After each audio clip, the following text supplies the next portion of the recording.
Alice স্কুলের topper ছিল। লোক ভাবত সে অনেক বড় কোম্পানিতে কাজ করবে, অনেক টাকা পয়সা কামাবে। কিন্তু সে গ্র্যাজুয়েট কমপ্লিট করার পর বড় চাকরি ছেড়ে দিয়ে সে একটা বন্ধ হওয়ার পথে কনভিনিয়েন্স স্টোরে কাজের জন্য এসেছে। স্টোর ম্যানেজার টম তাকে দেখে ফিদা হয়ে গেল। পরে সে যখন জানতে পারল অ্যালেক্স ইন্টারভিউ দিতে এসেছে, টম পানি নিতে দৌড়ালো। হঠাৎ টমের মনে পড়ল এই সেই মেয়ে যে ৩ বছর আগে টমকে রাস্তায় বিরক্ত করছিল। সেই সময় টম বিচ্ছেদের ফলে ভেঙে পড়েছিল, আর অ্যালিস তাকে হয়রানি করার পর জোর করে কিস করেছিল। অ্যালেক্স টমকে চিনতে পারে না, আর পরিচয়পত্রেও কষ্টের কোনো কথা ছিল না।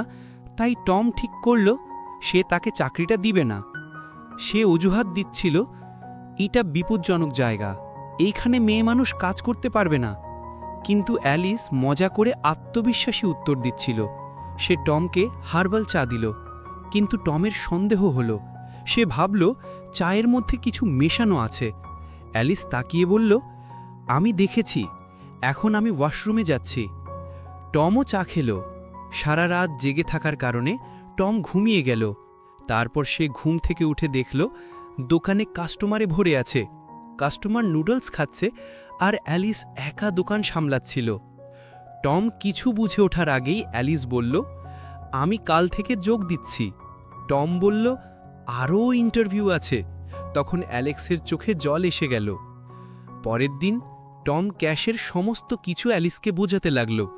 অ্যালেক্স আগে থেকেই এসবে প্রফেশনাল ছিল।